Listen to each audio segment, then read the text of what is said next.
Saya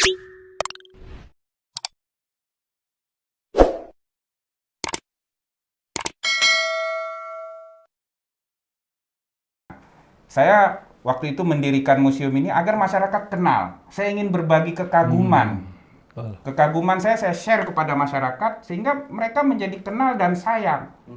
Walaupun saya misalnya berasal dari etnis Aceh, tapi saya melihat apa yang dilakukan oleh orang-orang Tionghoa tidaklah kalah hebatnya dengan yang dilakukan oleh orang Aceh sendiri atau oleh orang Jawa. Kita sama dahsyatnya dalam berjuang berhadapan dengan setiap penjajahan, baik Belanda, baik Jepang, baik sekutu. Perjuangan rakyat Indonesia ya, untuk Belanda nyah dari Indonesia, nah, untuk Jepang juga nyah dari Indonesia. Iya, beliau ini sejarah itu sendiri. Baik. Beliau berbicara sebenarnya sejarah sedang berbicara sejarah. Beliau bukan hanya saksi, tetapi pelaku, ya, keturunan dari sejarah juga. Papanya juga ternyata seorang yang, saya kira kenapa Pak Wi seperti ini tidak lepas dari papa atau engkongnya. Ya.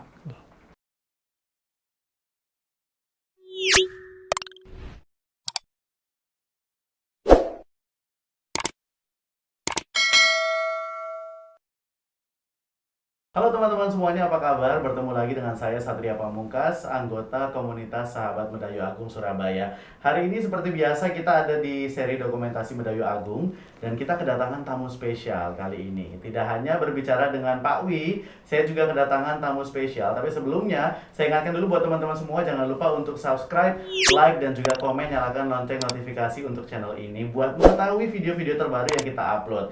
Nah, kali ini kita kedatangan seorang tamu, yaitu Bapak Asmi Abu Bakar. Beliau adalah seorang pendiri Museum Pustaka Peranakan Tionghoa Indonesia yang sudah didirikan sejak tahun 2021. Apa kabar Bapak? Kabar baik Bang Satria. Kabar baik ya. Pak Wi, bagaimana kabarnya Pak? Baik. Kok tumben nggak sehat gitu? Gimana? Baik juga sehat. Sehat berarti ya. Iya. Nah, menarik sekali ini ya Pak Asmi hadir di Surabaya. Ini langsung dari Tangerang ke sini? Iya, dari Tangerang ke Malang dulu, baru ke Surabaya. Dalam rangka apa ini Pak Asmi? Kemarin kita ada kegiatan meninjau lokasi bencana di Malang. Oh, di Semeru ya? Di Malang kan juga ada Yang banjir banjir bandangnya. bandang, baik. Jadi ada bantuan yang diberikan ke sana. Kemarin kita lihat lokasinya, dari Perhimpunan Indonesia Tionghoa inti. Baik, tapi ini sebelumnya saya tertarik sekali dengan Pak Asmi, Pak. Kenapa tertarik dan juga concern tentang yang namanya Tionghoa Peranakan ini, Pak? Mungkin ada histori yang saya tidak tahu di sini. Iya, jadi begini Bang Satria. Selama ini kan kita sebetulnya tidak lengkap mengenali diri kita sebagai bangsa Indonesia. Ya. Bagian tak lengkap itu adalah bagian ketionghoaan kita. Jadi Museum Pustaka Peranakan Tionghoa yang saya dirikan 10 tahun yang lalu, 2011, sebetulnya ingin mengisi identitas kita yang kosong. Saya bukan mendirikan museum tentang orang-orang Tionghoa, tapi saya sedang mendirikan dan mengumpulkan bahan-bahan literasi tentang diri saya sendiri sebagai bangsa Indonesia. Baik. Nah, itu yang saya ingin berbagi pada masyarakat luas. Baik. Seperti itu. Jadi apa yang bisa kita temukan kalau kita main-main ke sana, Pak? Barangkali mirip dengan Medayu ini, tetapi tentu saya jauh lah dibandingkan apa yang sudah dibuat oleh Pak Wi. Saya juga mengumpulkan dokumen, buku-buku, foto-foto, ya, sesuai namanya Museum Pustaka. Dan saya lebih konsentrasi kepada mengumpulkan rekam jejak orang-orang Tionghoa di Nusantara. Baik. Sebelum kemerdekaan dan sesudah kemerdekaan. Waduh, ini berarti temuan paling asyiknya ini apa ini, Pak? Beberapa hari yang lalu saya ke Kupang, Baik. ya, dan di Kupang saya mendapatkan nama yang nyaris tidak pernah kita dengar, Ya. namanya Ang Hau Lang, ya, beliaulah yang mengantarkan surat-surat Bung Karno ketika diasingkan ke ND pada suatu masa sebelum kemerdekaan selama 4 tahun. Di sana dia melahirkan pemikiran tentang Pancasila. Ternyata Bung Karno ketika di sana, ketika ingin berkomunikasi dengan kawan-kawannya di Pulau Jawa, itu ada seseorang yang bernama Ang Hau Lang.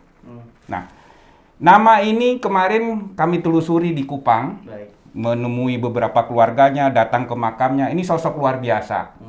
Seharusnya dimakamkan di Taman Makam Pahlawan, tapi beliau menolak karena lebih kepingin dikuburkan bersama istrinya. Nah, kisah-kisah seperti ini yang sering kami kumpulkan.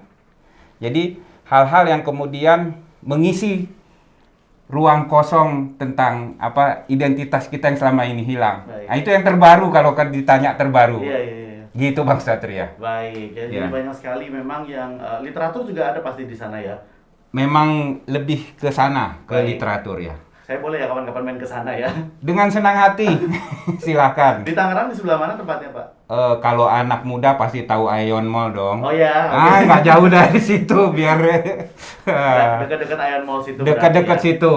Nah, tapi ini kemarin dari Tangerang kemudian ke Malang akhirnya ke Surabaya mampir Iya. ke Perpustakaan Medayu Agung. Iya, Kenapa, Pak? Tertarik untuk mampir ke sini? tentu saya ingin berjumpa dengan tokoh atau bagi saya Pak Wi ini adalah legenda ya. Nama besar yang siapapun kalau ke Surabaya itu sebetulnya harus datang ke sini kalau menurut saya. Ini adalah penanda kota Surabaya. Baik. Jadi tidak hanya kulinernya, tapi Bukan juga cuma nasi bebek ya, Pak ya? bukan berarti? cuma nasi bebek, tapi Pak Wi ini adalah bagian penting dari penanda Surabaya. Nah, rasanya berdosa kalau saya nggak ke sini, jadi saya datang ke sini, sungkem, mendoakan beliau dari dekat, ya. Itu saja sih sebetulnya. Tentunya kami juga mengucapkan terima kasih untuk kehadiran Bapak di sini. Tapi Terima kasih. sebelumnya pertama kali Bapak mendengar Perpustakaan Medayu Agung, Ya. sejak kapan itu, Pak? Saya mulai mengenal nama Pak Wi ini ya dengan medayunya semenjak kuliah dulu. Ya, kebetulan saya bagian dari aktivis 98. Jadi beliau ini satu model ya. Kalau bicara bahan-bahan seringkali merujuk kepada beliau ya, tokoh yang waktu itu melewati berbagai keadaan dan masih tetap berjuang di jalannya. Jadi saya mengenal semenjak mungkin semester 2, semester 3. Di sekitar tahun 93, 94 begitu, Pak. Saya sudah kenal dengan Pak Wi. Baik. Terus kemudian apa nih dari sosok Pak Wi yang mungkin menjadi inspirasi dari Pak Asmi? Iya, bagi saya Pak Wi ini sebetulnya ada hal yang selama ini beliau dikenal dekat dengan mengumpulkan dokumen atau literatur tentang Pramudia. Betul. Tapi sesungguhnya jauh melampaui itu. Itu hanyalah bagian kecil dari Pak Wi kumpulkan. Ini begitu dahsyat koleksinya. Ya, banyak dokumen-dokumen sejarah bangsa ini sebelum kehadiran Pram misalnya, yang ini bisa menjadi sumber mata air. Nah, pandangan bahwa melulu Pak Wi ini identik dengan Pram, saya kira sudah saatnya berubah. Mesti ada paradigma baru di kalangan muda terutama, bahwa inilah sumber mata air sejarah bangsa Indonesia. Banyak hal yang sangat menarik dan membuat saya terkagum-kagum ya, ketika datang ke sini melihat beberapa koleksi. Ini yang baru terlihat, belum yang tidak terlihat. Sejauh ini apa yang paling mengimpress Bapak? Beliau tidak hanya didorong untuk mengumpulkan koleksi, tidak menunggui bahan-bahan yang beliau kumpulkan. Beliau ini adalah ruh daripada perpustakaan Medayu ini. Ini adalah ruhnya, spiritnya. Kalau kita bicara perpustakaan atau bicara orang yang menjaga literatur, itu biasanya tidak memiliki spirit, hanya menjaga, menata buku, tapi dia bukan bagian dari koleksi itu sendiri. Jadi Pak Wi ini bagi saya perpustakaan itu sendiri bagian penting dari Medayu ini. Kira-kira seperti itu Bang Satrio. Baik, kalau Pak Wi sendiri Pak, bagaimana melihat Bapak Asmi ini yang mendirikan Museum Pustaka Peranakan Tionghoa Indonesia sejak tahun 2011. Bagaimana Pak Wi melihatnya?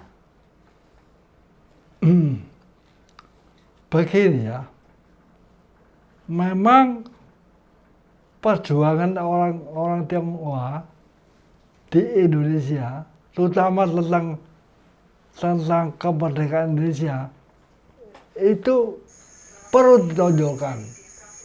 Nah, memang perjuangan itu ditutup banyak hal, terutama pada orang-orang tertentu yang tidak senang dengan peranakan Tionghoa. Nah, ditutupi. Tapi sebetulnya itu perjuangan besar sekali, perlu diadukan. Nah, tadi saya ceritakan tentang perjuangan Yabocin.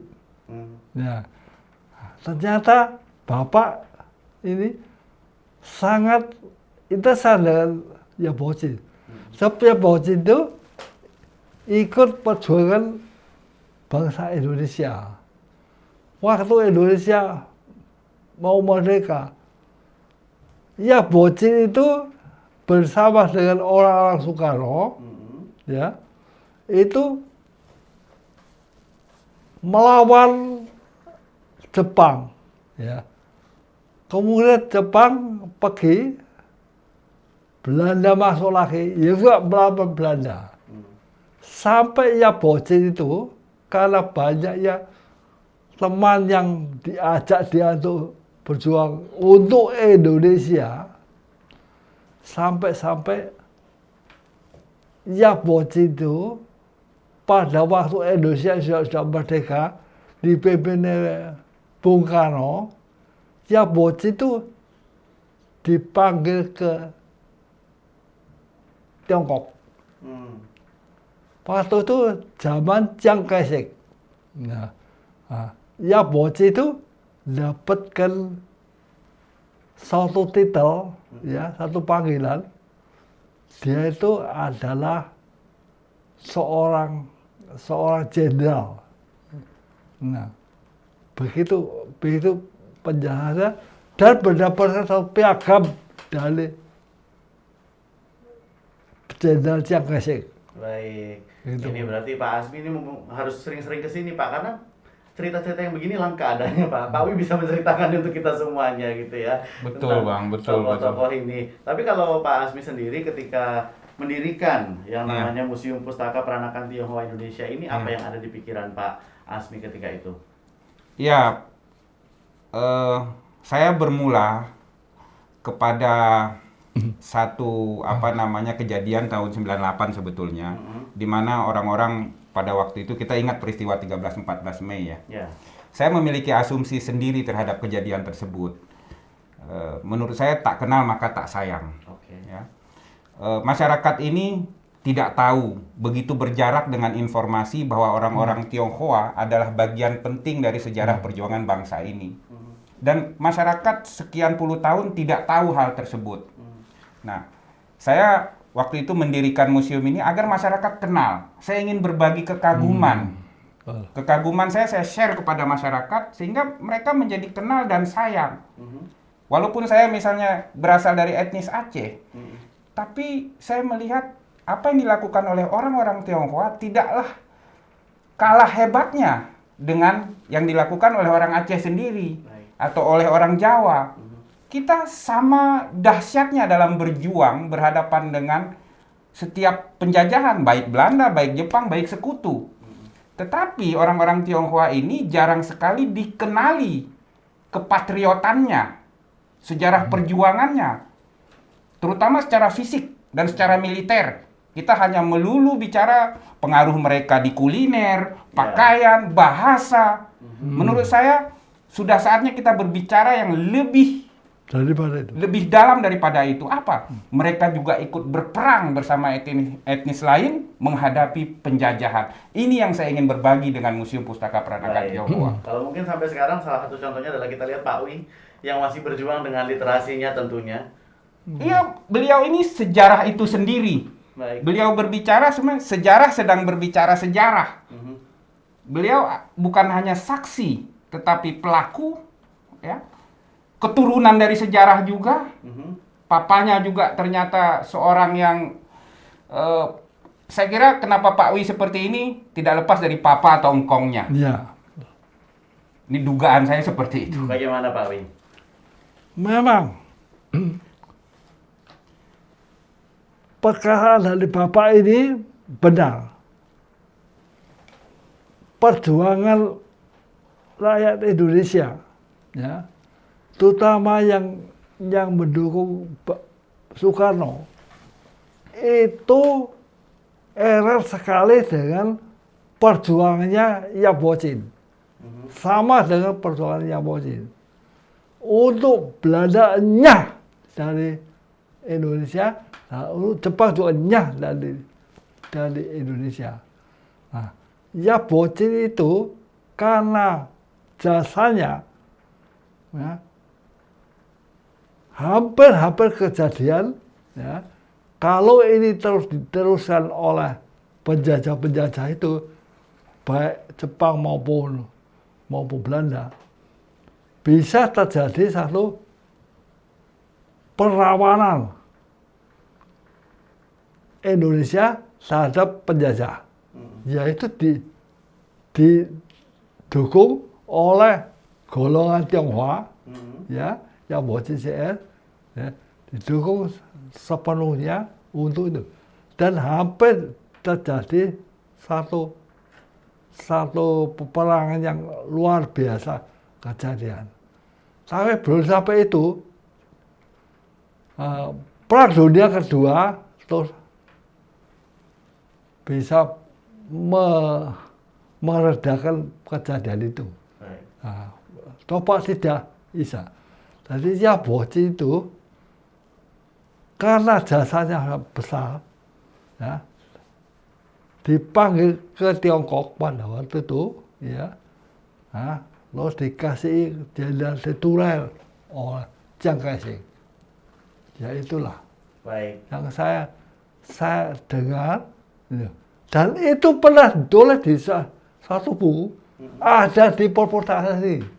Baik, ada di perpustakaan sini ya. Ada di Silakan perpustakaan. dicari ke sini Kalau kecari bisa. Baik, kalau teman-teman main-main ke sini silakan dibuka-buka katalog kita kalau menemukan. Baik, tapi memang menarik sekali apa yang dikatakan Pak Asmi tadi, bahwa memang kepatriotan orang-orang Tionghoa itu juga sudah sepatutnya diketahui begitu ya Pak Asmi, Masyarakat ya? luas, ya. Diketahui oleh masyarakat luas, bukan hanya masalah kuliner, masalah pakaian, dan juga masalah budaya mungkin ya Pak. Iya. Bukan hanya itu. Bukan hanya itu, tapi juga memiliki nilai kepatriotan. Salah satunya Pak Wi yang sangat-sangat patriot ini ya, terus menjaga literatur yang ada di Perpustakaan Medayu Agung, dan juga oleh Bapak Asmi sendiri yang sampai sekarang ini masih berdiri, Museum Pustaka Peranakan Tionghoa Indonesia yang bisa didatangi, ada di Tangerang. Pak Asmi, terima kasih. Terima sudah kasih, sharing sama kita. Bang Satria. Tentunya kita sangat menyambut kedatangan Bapak, dan kita berharap ini bukan pertemuan yang terakhir untuk kita ya Pak. Iya, tentu ini pertemuan pertama. Ya, tentunya masih ada pertemuan-pertemuan berikutnya. Iya, Pak Wi iya. juga terima kasih sudah Terima kasih. hadir Bapak ya.